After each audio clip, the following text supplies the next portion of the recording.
Hello and welcome to Workplace Options. Here we are to discuss the collision of well-being and work, a conversation on how best to thrive at work. I am joined by one of my colleagues, Timo Topp, but before we get into it, I would like to acknowledge the traditional owners of the land from which I am recording this session, the Warramai people. Timo, thank you for joining us today, and I thought I would give our audience an indication of who you are, a bit of a bio to start, if I may. Sure, thank you. Thank you for having me. Timo is a wellbeing coach, author, speaker, and mental health counsellor who is passionate about helping people to live healthier, happier lives. Timo is the creator of Wellbeing, a workplace wellbeing philosophy to empower busy professional people to be healthier at work through simple, scientifically proven strategies that don't take much time and effort while making a big difference to how people feel and perform. His book, Eat, Move, Live, is a complete manual for living a healthy life. It's Timo's firm belief that work should not be a barrier to our well-being, and it's easier than you think to be healthy and thrive. Thank you for joining us, Timo. Thank you very much, James. Okay, so I was doing a little bit of research on this topic, and I myself am an individual that is fortunate enough to work from home a couple of days a week, as well as work from the office a few days a week. But I know at times my work hours can creep, especially when I am working from home. And recent data shows that over 1 in 10 Australians are working more than 50 hours per week. Timo, as I mentioned, I sometimes let work get in the way of my own well-being, which is why it's important that employees have access to support that aligns to their work hours. For example, to give you insight into Workplace Options, at Workplace Options, we provide workplace wellbeing programs that has clinicians and coaches available 24/7, so employees can engage when they feel they need to and not necessarily when the provider is just open for business. Mm-hmm. Timo, what are some of the warning signs to be conscious of when it comes to work becoming a barrier to our well-being? Well, I think you already started to talk about that in how you were describing your own working environment, particularly at home, is that I think one of the biggest challenges in this current economic era is the complete the breakdown of the barrier between working life and personal life. And I see a lot of busy corporate professionals not able to sustain or create boundaries where this is when they're working, this is when they're breaking, this is family time, this is personal time, this is when I'm not checking the email. So for me, a huge one is to create a schedule around how you work. So it's working more effectively and productively rather than working all of the time. Because in a sense, our work life is very much like, running a race, in that it's not about just running as fast as you can. It's about a sustainable pace and approaching it appropriately. So I think that's one of the biggest things that for people to really consider is when they're working and designating non-work time, prioritizing family time, prioritizing digital downtime. And I think then moving on, another key barrier to the health in terms of working from both home and the office is essentially sitting too much. And it's probably more prevalent at home, where I've heard many people that I've worked with as a coach basically say, and I'm sure you can resonate with this, that they could literally sit there all day, make a couple of little trips to the fridge and grab some snacks and probably some not the best food choices. And they've only notched up, a matter of 100 steps as opposed to the, essentially 8 to 10,000 that we're supposed to do. So yep. I see sitting as one of the major barriers to people's health in a working environment, whether it's home or at work. And shortly we'll discuss strategies around that. And there's a lot of research around how, sitting has become a major barrier to health in terms of increasing significant adverse health outcomes like cardiovascular health, obesity, all those kind of metabolic syndromes are accelerated through too much sitting. Because sure, we know we need to go out and exercise, but if you spend the rest of the day 8 to 10 to 12 hours sitting, your time going out doing some exercise in the morning, whether that's going out to the gym or joining an exercise class, might not even touch the sides of a day spent sitting down. So one of my absolute fundamental messages for your audience today is take a stand for your health and stand up regularly. And we'll talk more about that later.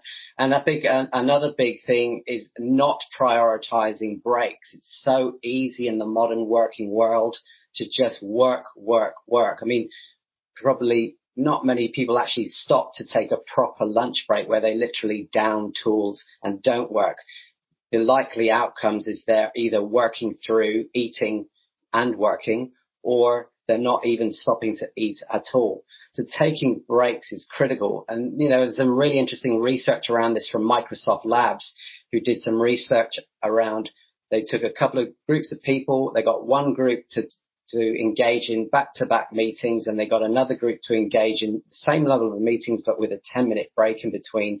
They stuck, electronic devices on their brains to literally measure brain activity. And to no great surprise, the people who work continuously had far greater aggravated stress levels compared to the people who take breaks.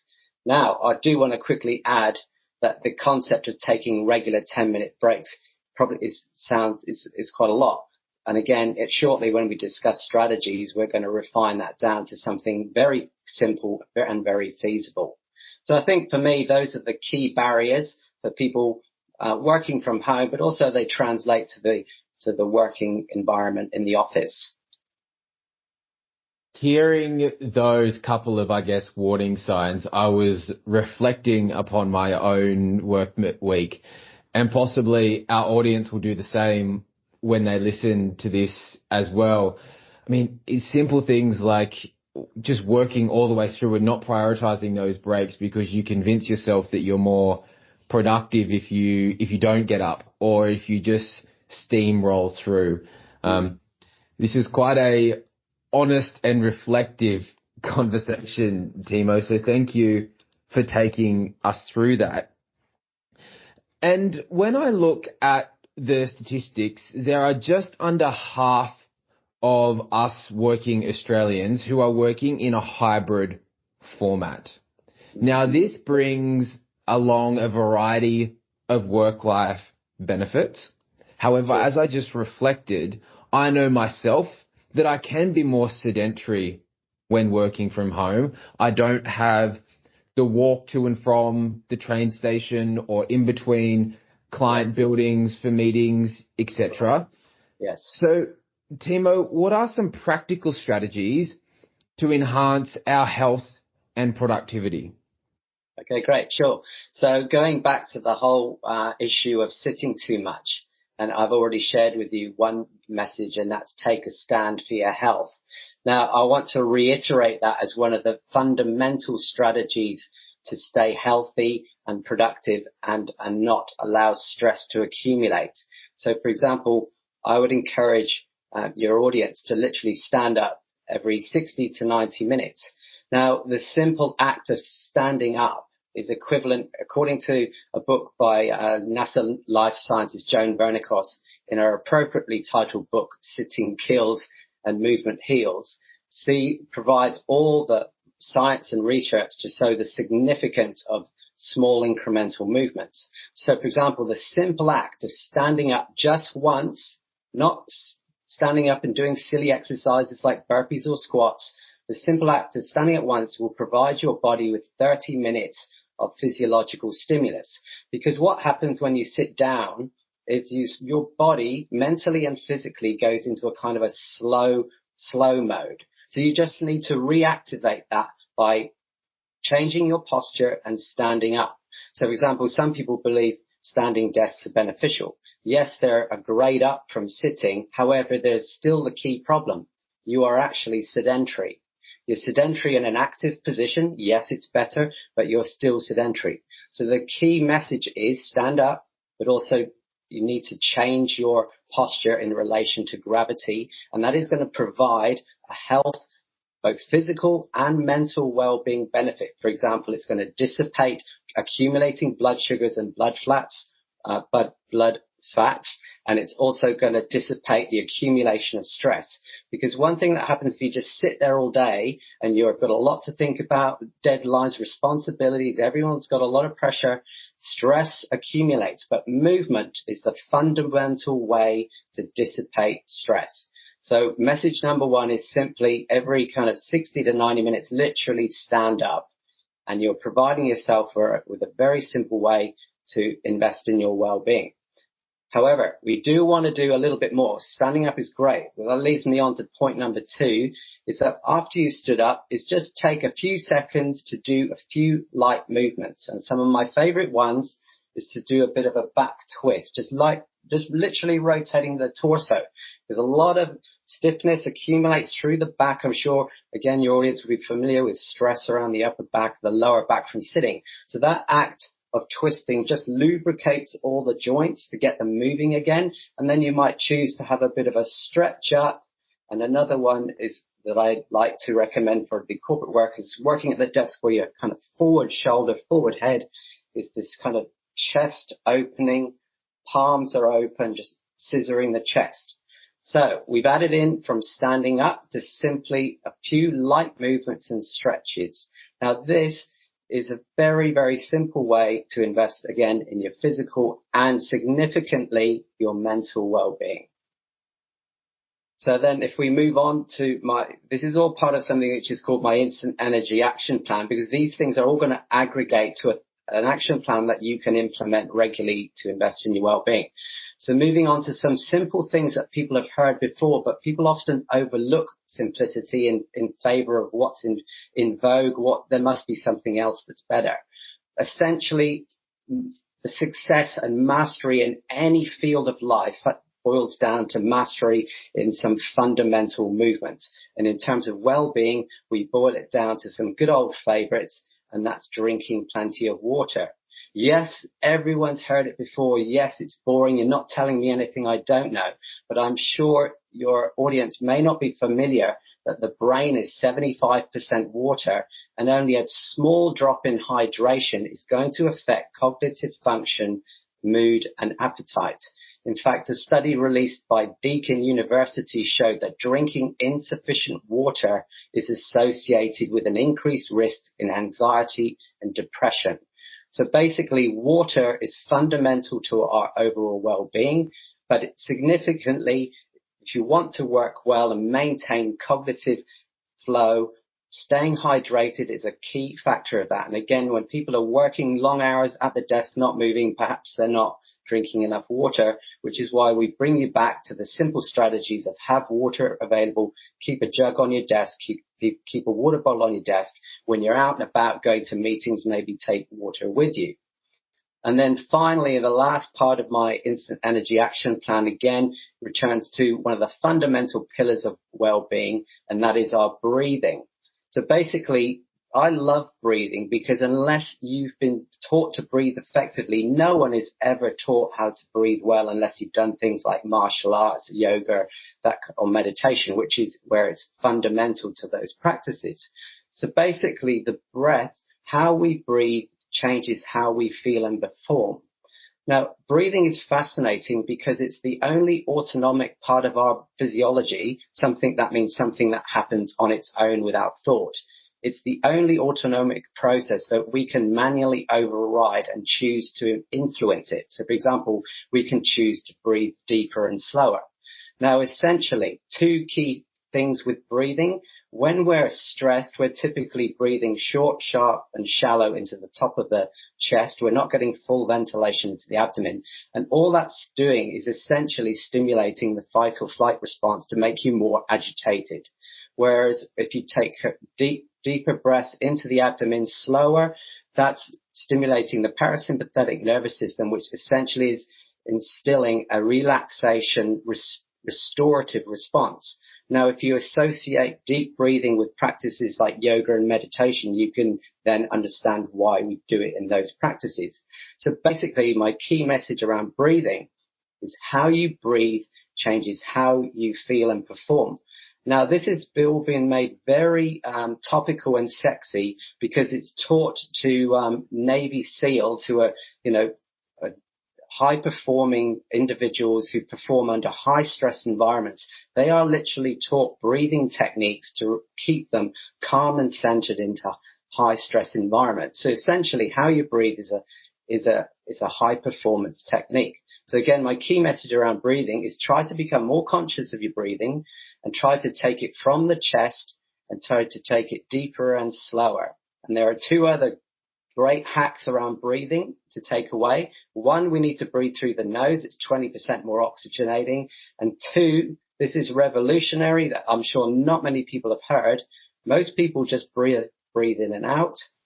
You want to introduce a short pause between the inhalation and the exhalation. So you actually breathe in.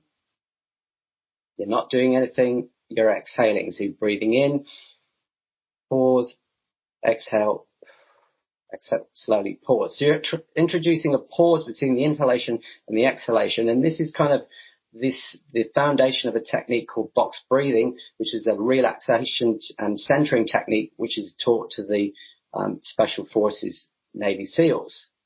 So basically, once again, how you breathe changes how you feel and perform.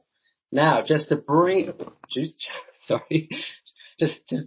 it all together, if we do all of these things in one go, we create what I call my instant energy action plan, which is every 60 to 90 minutes, I encourage people to stand up, benefit 1, do a few light movements and stretches, benefit 2, take a few deep breaths, 3 to 4, breathing deeply and slowly, have a glass of water to top up your hydration of your body, and you have just in 60 seconds invested in your long-term physical and mental well-being and your ability to perform at your best and not burn out.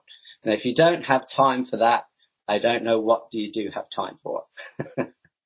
Sometimes we just convince ourselves that we don't have that 60 seconds. Isn't that right? That we roll into the next virtual meeting, we thumb through the inbox, and before you know it, kind of your day's over. And you're then creeping into the evening hours, which if you were in an office environment is when you would typically break up your day with a commute.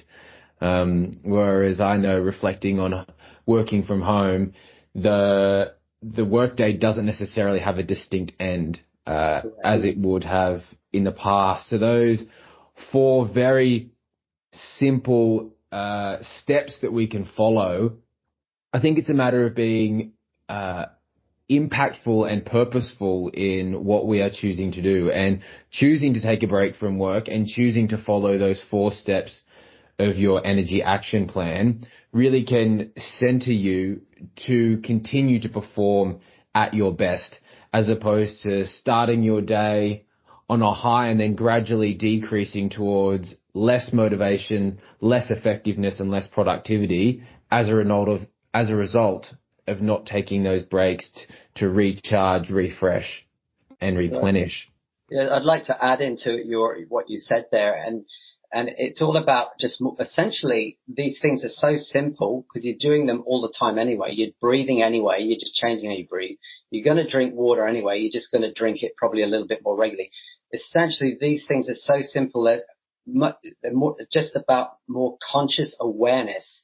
So do things that you already do, but you're tweaking them to be more effective, and you are just scheduling them a little bit more regularly, which I think is one of the great benefits of, say, the Apple Watch, where you get the little reminder on, your stand time and you sit, etc. You're getting that little reminder to do these things because, yes, we can get into a state of flow where we're being productive and before you know it, 3 or 4 hours have passed. But if we're setting maybe some sort of reminder, then we can actually implement these strategies. But shortly, we're going to talk to you about how people can be more successful about their healthy habits. Because the thing that I've come to be aware of from doing this for 30 years is most people know what to do. Knowing is essentially not really the answer. It's the integration of the knowing into your busy life, not somebody else's, what you can feasibly do in your lifestyle. And that's where, for example, a coach is extremely beneficial and effective for people being far more successful with making health changes, figuring out what you need, what you can do, and a plan that's actually going to work. Because success for me is based on simplicity. Simplicity is the foundation of health success, because that makes it sustainable, and sustainable habits are then the foundation of long-term success. And you touched on it, Timo, there, where some of us may need support in achieving our wellness goals. Now, whether they are simple goals like getting better at our breathing, for example, or drinking more water. And so for employers of choice who may be listening to this, that is an option with Workplace Options, to integrate wellness coaches into the work environment to help your employees continue to perform at their best. So this, I guess, is a way, when we look at the coaching element, that workplace wellbeing programs aren't just there on the down days. They're also there to help employees to continue to perform at their best in those high-performing work environments, but equally, when they do switch off and they are at home, to be present at home and to really be able to drive that distinction between work and home. Timo, can you paint a picture for our listeners of how they can amalgamate their work practices and their well-being habits? Yeah, sure. Again, I'd just like to reflect on something you said. And I think being present, that's a key issue, because what I see with a lot of the, corporate professionals that I've worked with is they may have stopped work, but they're not present with their family or whatever they're doing, whoever they're with, they're not truly present. They're not really listening. They're still thinking about work. So that is actually a huge issue, and hence why well-being and having more awareness around the physical and mental is so significant, so that you can do your work really well, and then you can be present with people who are important in your life. I think that's a very significant issue that a lot of people could relate to, but unfortunately it's, one of those things that they might not be aware of because it's so subliminal, so to speak. But it was an interesting thing that you said. So in terms of, the integration of work and well-being, what I wanted to share with you at this point is how to actually make all of the stuff more successful. So we've already gone over some simple things people can do at work. People know they should get to the gym. They know they should probably make a healthy salad for lunch.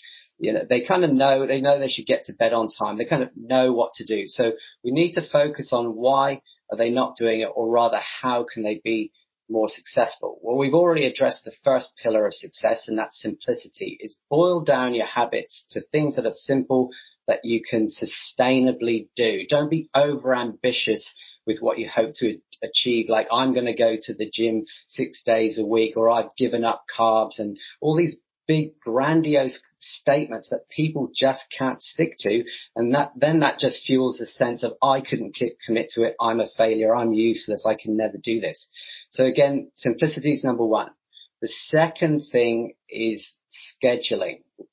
People schedule their work appointments, meetings, things that they have to attend equally because they're important. Equally, we need to schedule our well-being habits. So, for example, 6:30 a.m., I'm getting up and I'm doing 10 minutes of mindful breathing. 7 a.m., I'm going to have breakfast. 8:30, I'm starting work. 10:30, I'm taking a 5-minute break. 1:30 or 1 o'clock, I'm stopping 15 minutes to have a lunch, which I already prepared last night. So it's a case of scheduling so that you get to that point, and that's what you do. Because what essentially we want to do is build routine. Once you build routine, healthy habits go on to autopilot. So we don't have to think about them anymore. It's just what we do. And one of key examples of this from another realm is brushing our teeth. A very important practice for our dental hygiene Do we ever have to struggle to find the motivation and time to brush our teeth? Essentially not. We just do it because we know it's important and we know when we're going to do it. It's just a simple part of our daily routine. So in order to integrate in deliberately, we need to schedule it. Scheduling leads to building a routine. Routine helps to build a habit, and then ongoing habits just seamlessly flow on autopilot. Now, interestingly, adding on from brushing the teeth, what we can do to make our health more successful is can stack behavior. So what that means is if we have a solid behavior we're already doing in our life, so for example, brushing our teeth is one, we can add another behavior to it. So basically that behavior becomes a cue to do another behavior. So for example, when you brush your teeth, you might choose to do 10 squats. It might sound a bit silly, but you're adding in a little bit of movement. And then over time, you're adding in squats. And before you know it, after brushing your teeth, you're doing 50 squats every morning. Now, the key thing is all movement counts. All movement, it aggregates to well-being. However, we're just diverging a little bit. The key point is when you have solid routines throughout your day, you can attach another habit to that behavior, to things that you're doing already. So, for example, opening your laptop might be a cue to take 10 deep breaths before you start work. Before you pick up your phone, or when you pick up your phone, that might be the cue in the morning. Oh, I need to drink water. So this comes from behavioral science from Stanford. I didn't just make this stuff up. This comes from a great book called Tiny Habits by a behavioral scientist. So the key thing is we're adding in behaviors to things we're already doing. So we're not needing to find the time or motivation to do them. We're already using an existing cue in our day to prompt a new behavior. Now, here's the fun bit. When you're trying to do a new behavior and you've done it, you celebrate it. I don't mean popping open a bottle of champagne or doing some on internet shopping. I mean some kind of gesture that resonates to the viewer, that is a feeling of a win to you. So, for example, it might be the classic, yes, the little fist pump. It might be just an internal yes. It might be a pat on the back. Now, this is integral to cementing behavior. Why? Because it helps to release dopamine. Any kind of win, any kind of success releases dopamine, no matter how big or small. And the purpose of dopamine, or one of, is to encode behavior, to make it part of our fundamental existence. So, for example, we feel good after eating because eating kept us alive. We feel good from having sex because that propagates the species. We feel good from staying warm because we're not going to die from the cold. So any behavior that makes us feel good is essentially reinforcing humans to repeat it. So hence, when you're trying to integrate a new habit, keep it simple, stack it to something you're already doing, and then every time you do it, celebrate it. And then you'll get to the point where you don't need to celebrate it anymore because it's now become a routine and a habit and it's on autopilot. And then finally, one last thing, we often have the best intentions to do various healthy habits, and sometimes we struggle and don't achieve them. So what we need to do in that case is review what we plan to do and then scale it back to something that will be more successful. So, for example, rather than aiming for 3 gym workouts and feeling like a failure because you only made 2, you make your goal. My goal is 2 gym workouts a week. And then when you've achieved 2, you feel successful. So you've achieved the same outcome, but your whole psychology is a completely different tone. And then if you do 3 when you plan to do 2, you're actually ahead of the game and you're winning even bigger time. But the key point is, if you're struggling with a habit, scale back and make it more feasible, because one of the main reasons people are failing with their healthy habit intentions is because their expectations of themselves, of what they can feasibly do in their life, are too big. And for those of our audience that are considering initiating these new routines and new habits, According to the European Journal of Social Psychology, it can take anywhere from 18 to 254 days to form a new habit, which seems like a long time. But the good news is, on average, it only takes 66. So by the time we get to spring, you can have a completely new habit. So whether that is standing more regularly, drinking more regularly, or really being purposeful with your breathing and taking that pause in between the inhale and the exhale, now is a great time to begin. Timo, thank you for joining us here and sharing your practical strategies on being able to become a healthier, more productive professional, and also sharing your incredibly valuable insight on Wellbeing. To our audience, you will be able to find links to Timo's profile and as well as the Workplace Options Wellness Coaching Service on our website. Timo, thank you very much for taking the time.